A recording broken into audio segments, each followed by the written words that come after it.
Assalamualaikum warahmatullahi wabarakatuh.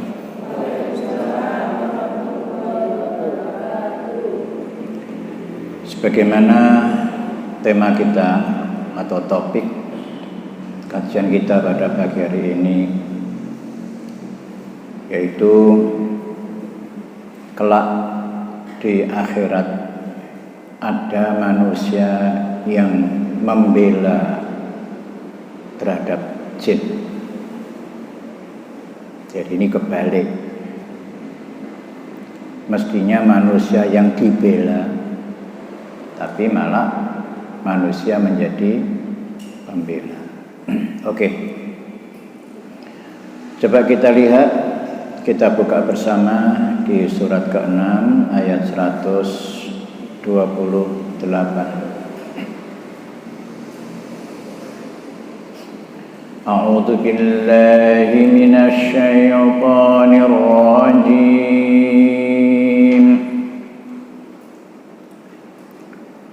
Wa yawma yahsyuruhum jami'an ya ma'syaral jinni qad istakthartum minal ins wa qala awliya'uhum minal ins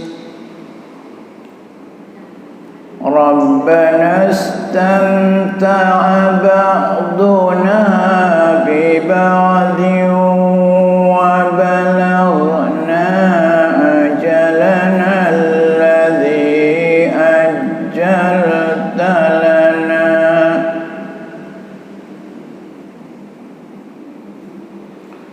qala an-naru maswaakum khalidina fiha illa ma syaa Allah inna rabbaka hakimun alim. Monggo. Bismillahirrahmanirrahim. Dan ingatlah pada hari ketika Dia mengumpulkan mereka semua, dan Allah berfirman, wahai golongan jin, kamu telah banyak menyesatkan manusia. Dan kawan-kawan mereka dari golongan manusia berkata, ya Tuhan, kami telah saling mendapatkan kesenangan, dan sekarang waktu yang telah Engkau tentukan buat kami telah datang. Allah berfirman, nerakalah tempat kamu selama-lamanya, kecuali jika Allah menghendaki lain. Sungguh Tuhanmu Maha Bijaksana, Maha Mengetahui. Iya. Ayat itu sudah jelas menerangkan kepada kita bahwa pada saatnya nanti antara manusia dan jin akan dikumpulkan di satu tempat, yaitu di akhirat nanti. Dan ini terjadi dialog sebelum mereka dimasukkan ke neraka. Karena nanti pada saat golongan-golongan kafir itu digiring menuju ke neraka, dan kemudian pintu-pintu neraka sudah dibuka, sehingga mereka sudah tahu apa yang bakal mereka terima, apa yang akan mereka rasakan di itu. Maka oleh karena itu mereka ini ditahan, berhenti. Waqifu innahum mas'ulun. Tahan dulu mereka itu, karena mereka akan ditanya. Jadi sebelum masuk ke neraka, mereka ini dipertemukan dulu antara golongan-golongan mereka ini. Maka oleh karena itu, di antara golongan jin dan manusia itu nanti akan terjadi saling menyalahkan. Nah, di antaranya di sini pada saat mereka dikumpulkan, wa yauma yahsyuruhum jami'an, pada hari di mana mereka dikumpulkan semuanya, yaitu mereka itu maksudnya orang-orang kafir, orang mukmin tetapi mengkhianati keimanannya, menjadi orang munafik. Orang munafik itu juga sudah masuk dalam kategori kafir, karena innal munafiqina humul kafirun. Orang munafik itu ya mereka ini orang kafir, begitu. Maka karena itu, supaya kita tidak terkena hukum menjadi orang yang kafir, maka jangan munafik. Karena munafik itu asalnya juga orang mukmin tetapi kemudian kafir.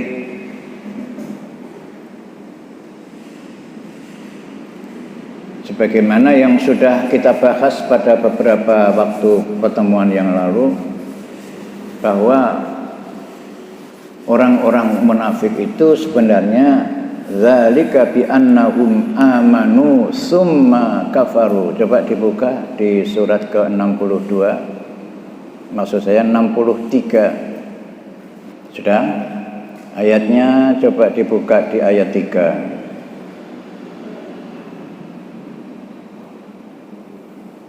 Bunyi ayatnya, dzalika bi annahum amanu summa kafaru fatubi'a ala qulubihim. Sudah ketemu? Silakan diterjemahkan. Bismillahirrahmanirrahim. Yang demikian itu karena sesungguhnya mereka telah beriman kemudian menjadi kafir, maka hati mereka dikunci sehingga mereka tidak dapat mengerti. Iya. Itulah pernyataan Allah. Jadi orang munafik itu sebenarnya dia punya iman. Mereka itu mengaku telah beriman, tetapi imannya itu kafaru, mereka tutup. Jadi mereka menutup hal-hal yang berhubungan dengan masalah keimanan. Makanya kalau ada orang Islam dan kemudian mendukung terhadap keburukan, terhadap kejahatan, terhadap penyimpangan, terhadap makar-makar yang tidak baik, itulah orang-orang munafik.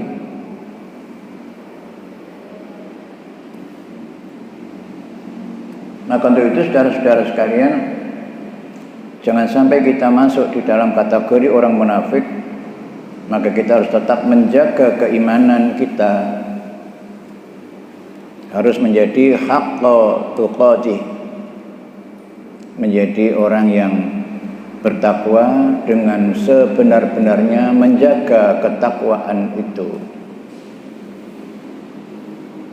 Jadi walaupun dia itu berasal dari orang yang beriman, tetapi karena kafaru, karena menolak kebenaran, tidak mendukung kebenaran, malah mendukung kekafiran, mendukung penyimpangan, mendukung penyelewengan, maka mereka dihukumi oleh Allah menjadi orang munafik, dan itu sudah termasuk orang kafir.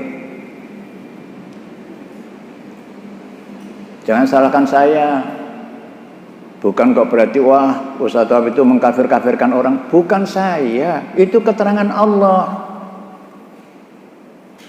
Ya kalau nggak mau disebut sebagai kafir ya jangan bersikap seperti itu. Jadilah orang yang konsekuen.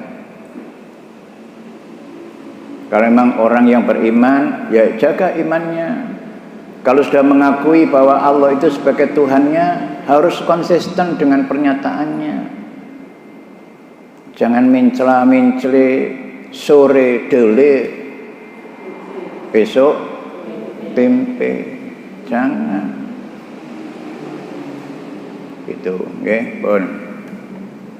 Nah, kembali kepada ayat 128. Jadi nanti setelah dikumpulkan mereka masih di luar neraka,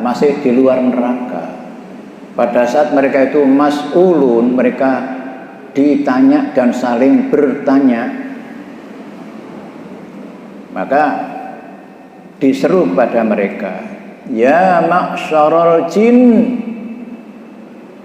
hai sekalian jin, golongan jin,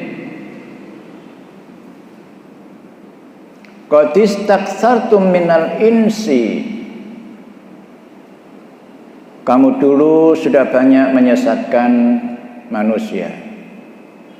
Jadi sebenarnya ini Allah bertanya kepada jin, kamu dulu kok banyak menyesatkan orang. Ya, siapa yang ditanya ini? Termasuk diantaranya adalah jin khodam dan sebagian dari jin yang berstatus sebagai qorin. Ingat, kalau qorin itu selalu mengikuti di belakang kita. Tapi kalau khodam itu tidak selalu mengikuti. Tapi khodam itu sewaktu-waktu bisa dipanggil, bisa dikontak, bisa dihubungi. Cara menghubungi, cara kontaknya atau passwordnya macam-macam. Handphone saja, kalau kita punya akun itu biasanya harus pakai password kan. Jin itu juga pakai password, macam-macam, tergantung perjanjiannya nanti.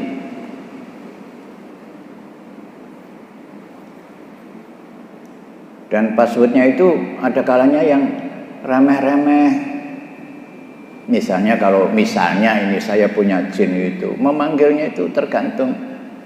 Engko nek sampean mau manggil saya lakukan ini gitu. Ada jin itu yang mau datang kalau diputarkan lagu-lagu qasidah. Itu. Jadi yang punya jin itu selalu punya, zaman dulu ada tape kecil, tape recorder kecil. Itu isinya lagu-lagu qasidah. Tak takoni ge apa iku? Kangge nyeluk. Loh, kok nganggo anu qasidah? Nggih. Oh iya. Ya wis. Dadi nek diputerno ngono ku terus teko. Ya. Memberi salam. Ada yang punya, Assalamualaikum, Waalaikumsalam. Kon dia kon kok suwe kok teko-teko. Ya soalnya saya lagi gini ya gitu. Tuh, khodam bisa dipanggil. Ono kalane cara manggilnya itu membuat ketukan. Misalnya diketuk 3 kali. Ada yang begitu.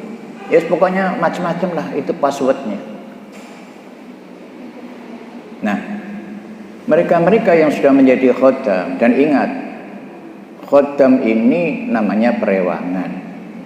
Tetapi perewangan yang ada pada diri manusia berbeda dengan perewangan yang berada di jin, berbeda.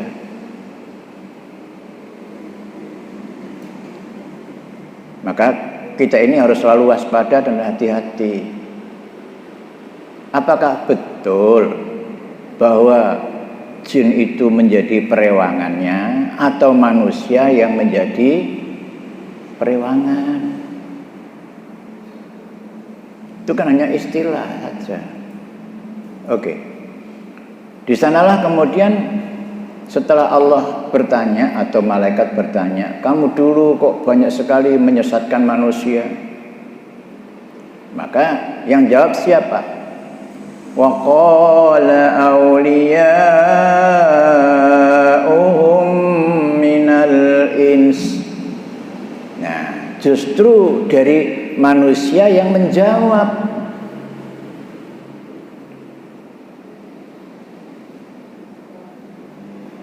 Apa kata manusia? Tentunya manusia yang sudah pernah menjalin kerjasama dengan si khodam. Makanya manusia yang sudah pernah menjalin kerjasama dengan khodam itu selalu berusaha membela khodamnya. Makanya dia bilang, Rabbana istamta'a ba'duna bi ba'din wa balaghna ajalana alladhi ajjalta lana. Itu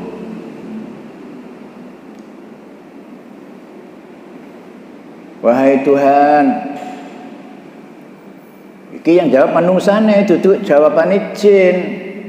Jin gak jawab, tapi menungsane sing jawab. Istilah ngono nek cara Jawa sing ndadani. Jadi menungso sing ndadani di hadapan Allah. Ya Tuhan, sesungguhnya sebagian di antara kami dulu, ya jin dan manusia itu sudah saling memberi kesenangan, saling memberi kenikmatan sampai pada batas waktu yang kau tentukan pada kami. Artinya sampai mati. Jadi orang-orang yang memiliki khodam itu merasa terbantu.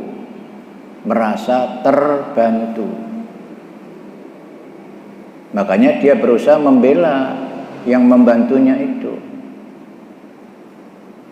Dan dia mengatakan bahwa di antara kami ini sudah saling memberi kenikmatan, istimta. Jadi istimta itu namanya memberi kenikmatan, kesenangan. Istamta'a itu namanya istimta. Makanya seorang suami dan istri itu juga bisa melakukan istimta. Bukan dalam bentuk persetubuhan saja, bukan. Jadi seorang suami, seorang istri itu bisa memberikan istimta. Sing lanang nyenengno sing wedok nyenengno sing lanang. Jadi saling memberi kesenangan. Itu namanya istimta. Mas yo mungkin upomo hanya sekedar ciuman, hanya sekedar merangkul pelukan misalnya, tapi yang dipeluk merasa nyaman, yang memeluk merasa seneng, kan gitu. Itu namanya apa? Istimta. Ya siku contoh tok ae. Jadi manusia itu dadani terhadap pertanyaan Allah itu. Konsin, kamu dulu kok banyak sekali menyesatkan manusia. Lah sing menungso jawab, ndak demikian ya Allah. Gitu. Sebenarnya kami dulu sudah saling memberi kesenangan, memberi manfaat, sehingga batas waktu yang telah kau tetapkan pada kami, yaitu sampai mati. Jawabannya wis ngono, wis jelas ya wis. Akhirnya Allah putuskan ya sudah.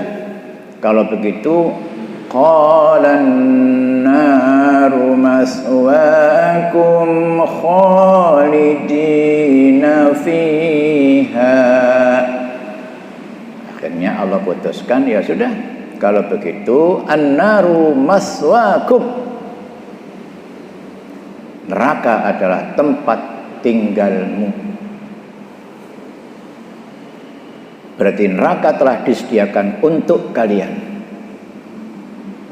Jadi neraka juga akan ditempati jin, juga akan ditempati oleh manusia.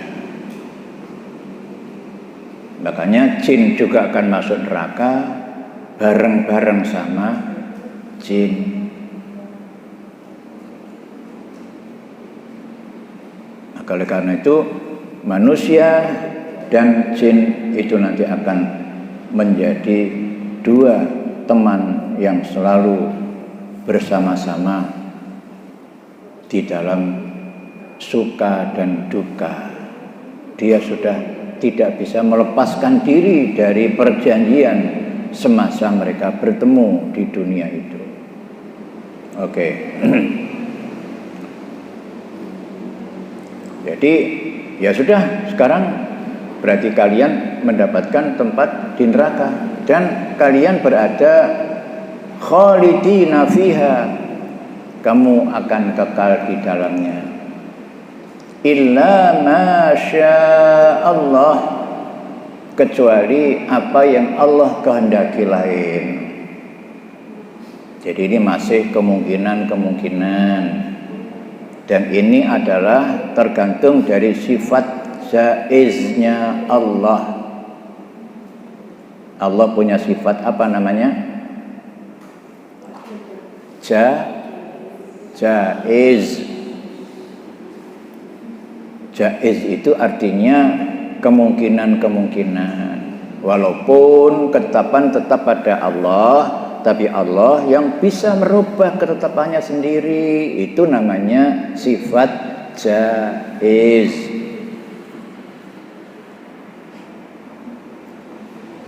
Bisa saja orang itu sudah sesuai dengan ketetapan Allah, bisa orang ini masuk neraka, tapi oleh Allah bisa berubah. Kat malaikat, coba si A itu saya aja leban rokok sih. Atau mungkin sekat itu perlu diinterogasi lagi itu ya. Itu nanti hasil interogasinya bagaimana, apakah hukumannya berat atau ringan. Itu semua sifat jaiznya Allah. Makanya kita tidak boleh mempersoalkan sifat jaiznya Allah. Ya, illa ma sya Allah. Inna rabbaka hakimun alim. Sesungguhnya Tuhanmu itu adalah hakim, maha bijaksana, dan alim, maha mengetahui. Manusia itu hanya melihat kasat mata secara zahir, tapi tidak mengerti tentang isi hati orang. Nah, maka oleh karena itu cara penilaian itu datangnya dari Allah sangat berbeda dengan penilaian yang datangnya dari manusia. Kalau manusia menilai orang itu hanya yang dilihat dengan matanya. Tapi kalau Allah tidak melihat dari sisi zahirnya. Allah tidak melihat itu. Innallaha la yanzuru ila ajsamikum wala ila suwarikum walakin yanzuru ila qulubikum. Yang dinilai oleh Allah itu bukan zahirnya, bukan posturnya, bukan potongannya, bukan gambarnya, bukan. Tapi yang dinilai oleh Allah itu adalah hatinya. Maka oleh karena itu hatinya harus baik, Sebab seseorang itu dikatakan orang baik kalau hatinya baik. Sebaliknya orang itu dikatakan orang jelek kalau hatinya jelek. Mas yo tah ganteng kaya apa, mas yo tah cantiknya kaya apa, nek atine elek, maka akhirnya ekspresinya juga jelek. Omongannya jelek, tingkah lakunya jelek, pikirannya juga jelek. Maka orang menilai, oh itu wong jelek, wong elek. Mas yo cantik, mas yo ganteng. Maka kebaikan dan keburukan orang itu sangat tergantung dari hati. Ada sebuah kisah. Kisah ini kisah tentang seorang hakim. Menurut riwayat ada raja mempunyai penasehat, dan penasehat itu bernama Luqman. Suatu ketika raja memanggil penasihatnya dan sekaligus ingin mengetahui sejauh mana ilmu yang dimiliki oleh si penasihat itu. Setelah sampai di istana, si raja bilang, panggil saja Kiai gitu aja. Kiai, nggih Paduka, coba saya kepingin makan daging yang paling bagus itu gimana rasanya? Saya kepingin merasakan apakah daging yang bagus itu seenak dengan namanya.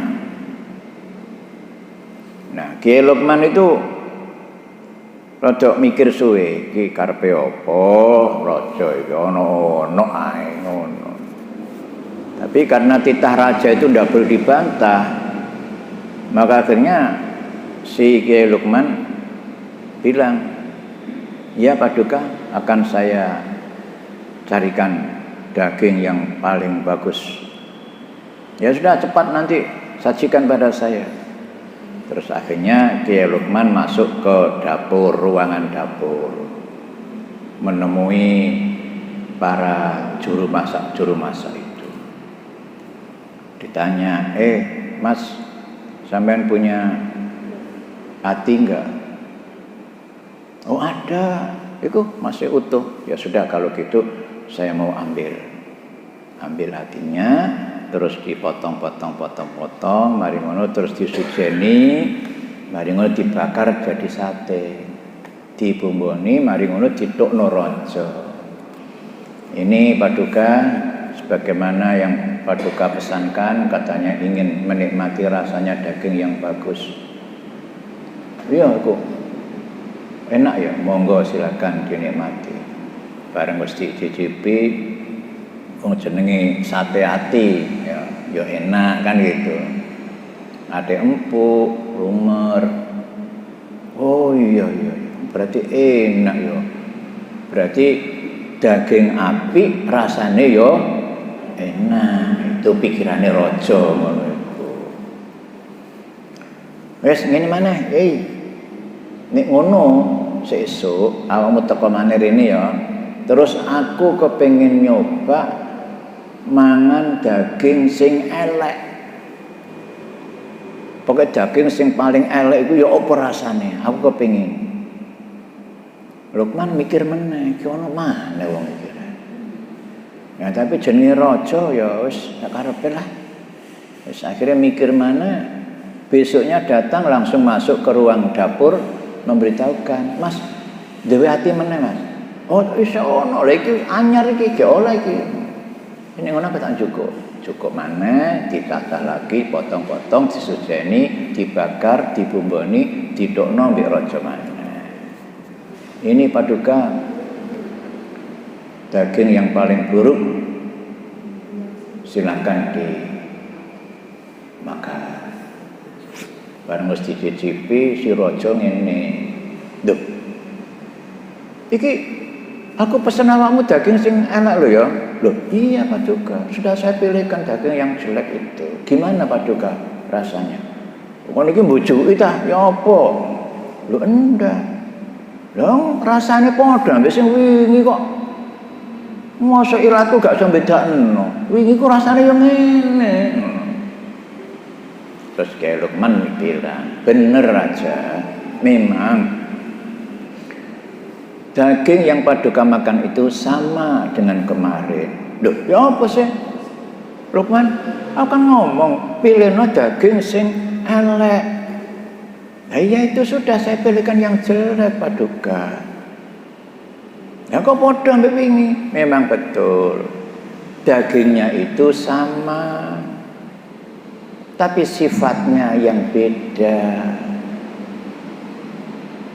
Itu daging hati Paduka. Jadi ati iku sing dadekno menungso iki apik utawa dadekno menungso iki elek, tergantung teko apa? Atine. Sebenarnya hatinya itu dagingnya sama, tapi sifatnya sing beda. Mulane menungso iku Paduka kalau hatinya baik, itu dibilang orangnya baik.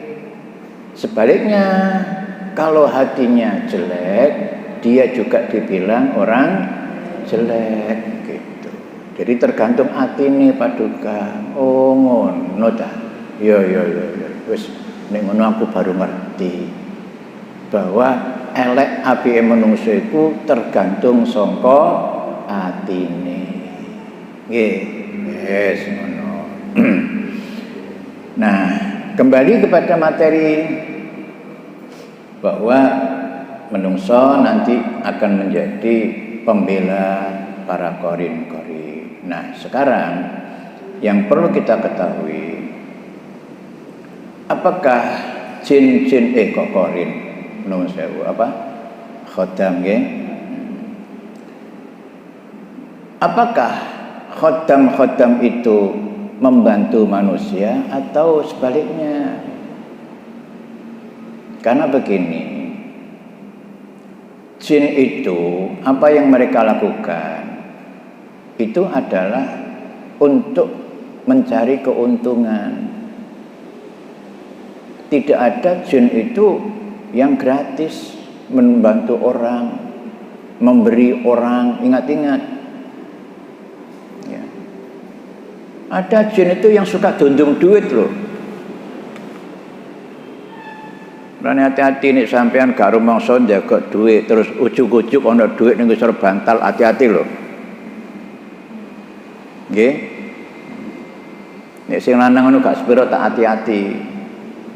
Karena yang banyak itu terjadi itu pada kaum ibu. Jangan moto duiten temen loh.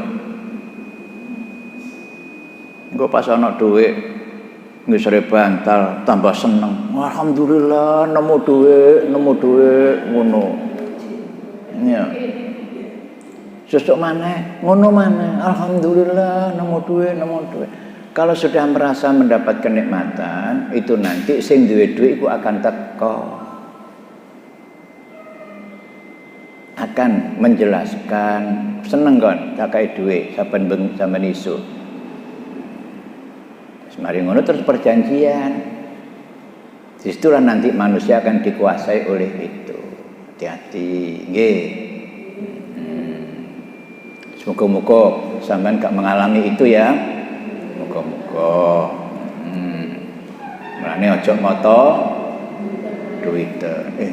Moto duiten. Iya moto duiten aja sampai. Karena begini, para jamaah sekalian, jin itu membantu orang, itu ada pamrih. Dan itu sifatnya tidak berbeda jauh dengan manusia.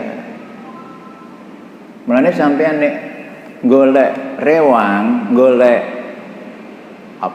asisten rumah tangga, membantu sampean. Sampean pernah menemukan enggak ada asisten pembantu rumah tangga itu gratisan? Tidak ada. mereka pasti menuntut apa? Bayaran. Bahkan nek sampean gak hati-hati, kalau asisten rumah tangga itu mempunyai kecerdasan dan kecerdikan, bisa-bisa sampean dikalahkan oleh asisten rumah tangga. Apa maneh isih enom, apa maneh tampilannya bagus, punya keterampilan. Terus sampean dhewe kurang peduli kepada suami. Akhirnya sing melayani suami noto mangan, noto ngene ngono. Yang ada setiap hari adalah asisten rumah tangga. Dari ke hari, dari waktu ke waktu, matanya hanya tertuju kepada asisten rumah tangga. Maka akhirnya akan terjadi, dari mana datangnya lintah? Dari mana? Dari sawah turun ke kali. Ayo, terusannya ya apa? Ya wes apal kabeh. Iya, hati-hati. Maka oleh karena itu seorang ibu rumah tangga jangan menyerahkan segalanya kepada pembantu. Jangan masalah-masalah yang bersifat pribadi itu serahkan pembantu. Karena apa? Karena mungkin si istri itu mempunyai kesibukan sendiri. Isuk wis budal senam. Gitu. Semari ngono pesen awit bantune, "Nduk, engko bapak wayahe sarapan kok nang sediani anu nduk ya." Ngono. Wis. Perhatiannya si genduke mau kepada bapake. Eling-eling lho. Ya wis, suwe-suwene akhirnya kebulet jalaran apa? Glipet. Yang penting glipet ae. Nggih. Dan ini malapetaka. Hati-hati, itu perbandingan antara khodam manusia dengan khodam jin sama seperti itu. Maka oleh karena itu harus hati-hati dan waspada. Dan tidak sedikit kemudian jeragannya akhirnya kalah dengan pembantu. Karena apa? Karena pembantunya sangat pandai menarik hati, menguasai hati. Makanya kalau manusia ingin menguasai manusia itu jangan dikuasai tangannya, jangan. Tapi kuasai hatinya.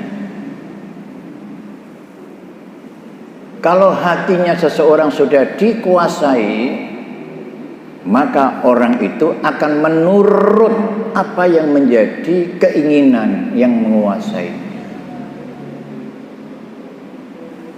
Kalau sang juragan sudah jatuh cinta kepada sang asisten, maka permintaan asisten akan dituruti, kendati pun harus mungkin menceraikan istrinya. Hati-hati, tapi saya tidak mengajarkan begitu. Ini peristiwanya tidak 1, 2, 3, tetapi banyak sekali. Kenapa saya bicara begitu? Karena saya ini kan juga termasuk konsultan rumah tangga. Jadi banyak saya menyerap informasi tentang itu dari para klien-klien yang datang menyampaikan problem. Kok sampai terjadi begini, asal usulnya ya apa? Oh begini, begitu.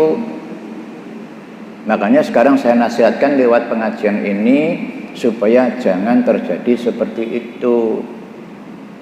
Dan jadi khodam itu, khodam jin dan khodam manusia itu hampir sama sifatnya. Cuma yang berbeda adalah alamnya.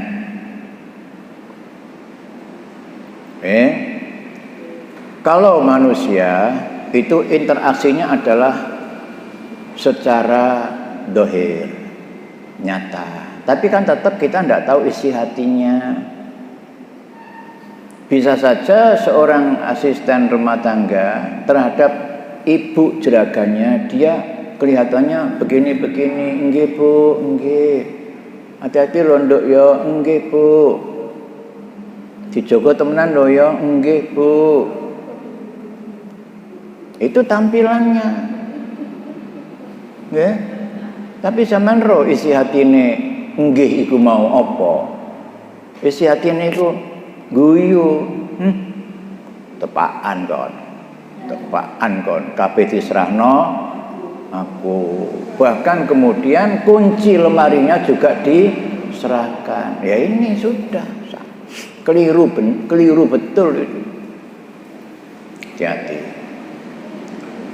Maka untuk itu Bapak Ibu sekalian, jangan kita percaya berlebihan kepada orang lain, tapi juga jangan terlalu curiga.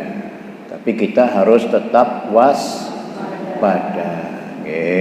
Memang harus waspada. Karena Islam memang melarang kita curiga, suudzon. Ijtanibu katsiran minadh-dhann inna ba'dadh-dhanni itsm wa la tajassasu wa la yaghtab ba'dukum ba'dha dan seterusnya. Tidak boleh curiga, tapi harus tetap waspada.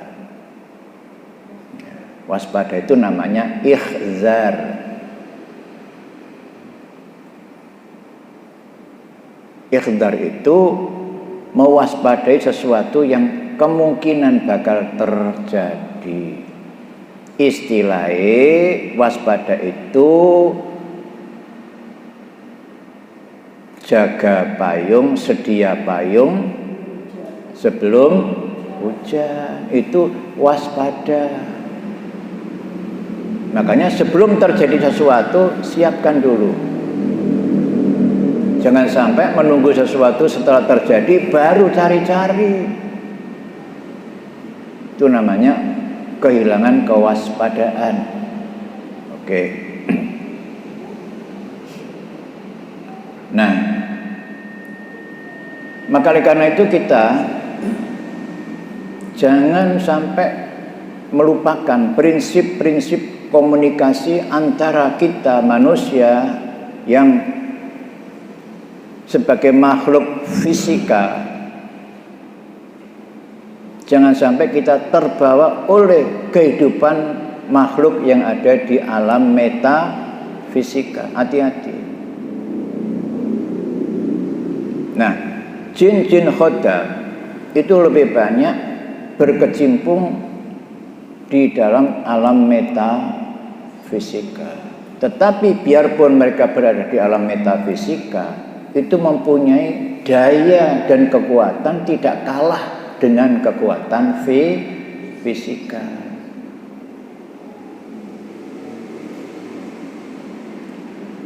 Makanya di dalam kisah-kisah legenda ada jin itu yang kuat mengangkat kendaraan, bahkan memindahkan bis waktu berjalan, dipindahkan ke tengah kuburan. Nggih, hati-hati. Itu kekuatan metafisika. Walaupun manusia juga punya kemampuan seperti itu, tapi kemampuannya karena kekuatan metafisika di dalam diri orang itu. Inilah yang Allah inginkan. Mengapa Allah banyak memberi informasi tentang makhluk-makhluk ghaib? Dan kenapa itu ditempatkan kepada bagian pertama di dalam karakteristik orang yang bertakwa? Karena orang yang bertakwa itu adalah orang yang percaya kepada yang ghaib. Seperti misalnya sudah kita bahas pada beberapa pertemuan yang lalu, Allah mengatakan di surat kedua, surat Al-Baqarah ayat 2, 3 dan seterusnya. Zalikal kitab la raiba fihi hudan lil muttaqin alladzina yu'minuna bil ghaib wa yuqimuna as-salah wa mimma razaqnahum yunfiqun. Coba saya terjemahnya.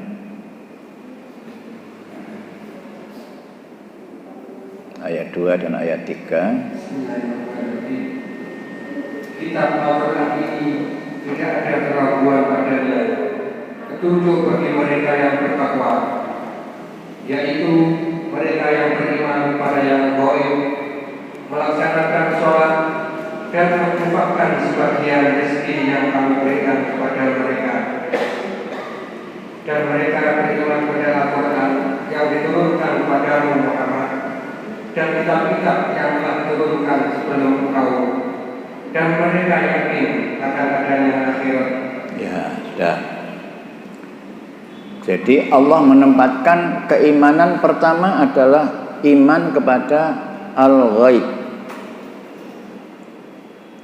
Nah, al-ghaib itu ada yang maha ghaib, yaitu Allah Subhanahu wa ta'ala.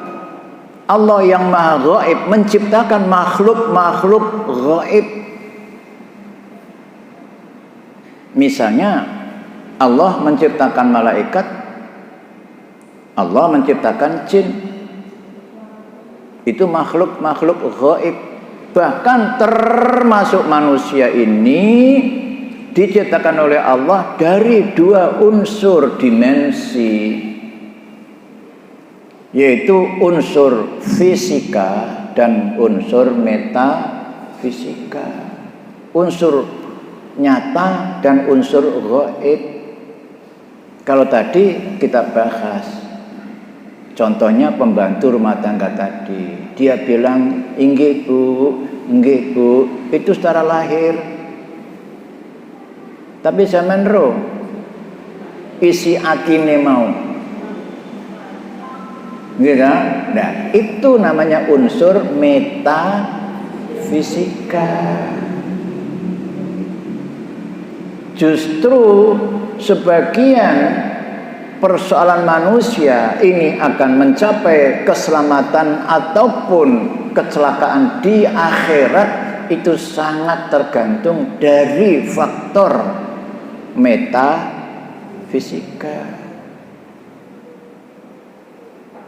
Maka oleh karena itu, secara fisik mungkin orang lahir tanpa kaki, mungkin orang lahir tanpa tangan. Tapi kalau metafisikanya kuat, maka tanpa tangan, tanpa kaki itu tidak akan mengganggu keinginannya untuk tetap beribadah kepada Allah.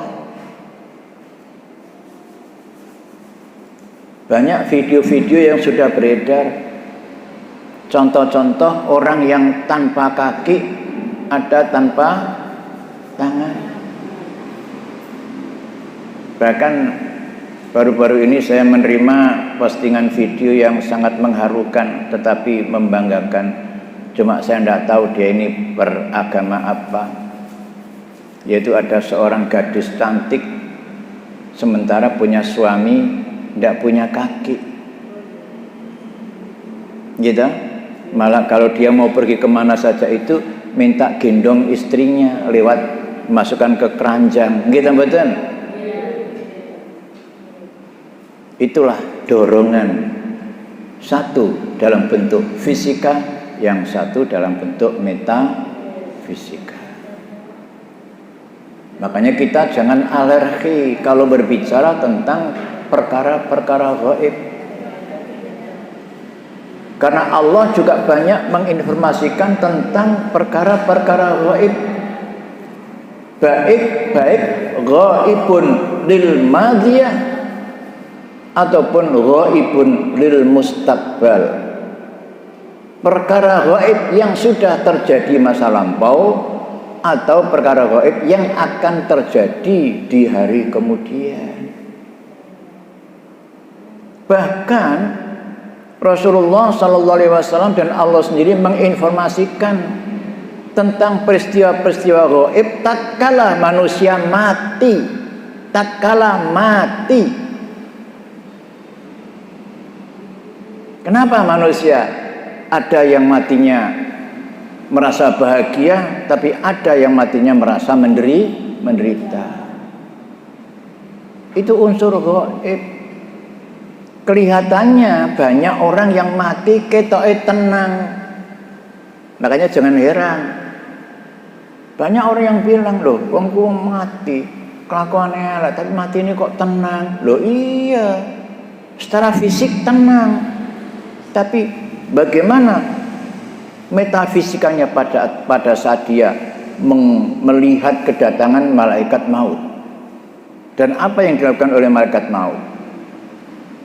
Dia menangis, menjerit, berteriak, tapi tidak ada yang tahu karena itu teriakan metafisika, jeritan metafisika. Dibandingkan dengan orang yang mati syahid di medan perang, kepalanya diputus tol, wonge kejat-kejat, gak mentolo, ku menjaniyo menderitanya, berbeda itu. Kejat-kejatnya orang yang mati itu bukan merasakan sakit, tapi kejat-kejatnya itu adalah merupakan gerakan saraf atau otot motorik pada saat darahnya keluar. Itu pasti ada gerakannya, tapi jiwanya oleh Allah harus diangkat, ditempatkan di tempat yang terhormat. Makanya kamu jangan mengira bahwa orang-orang yang mati syahid atau pada waktu melaksanakan perintah Allah itu matinya disebut kematian. Tidak.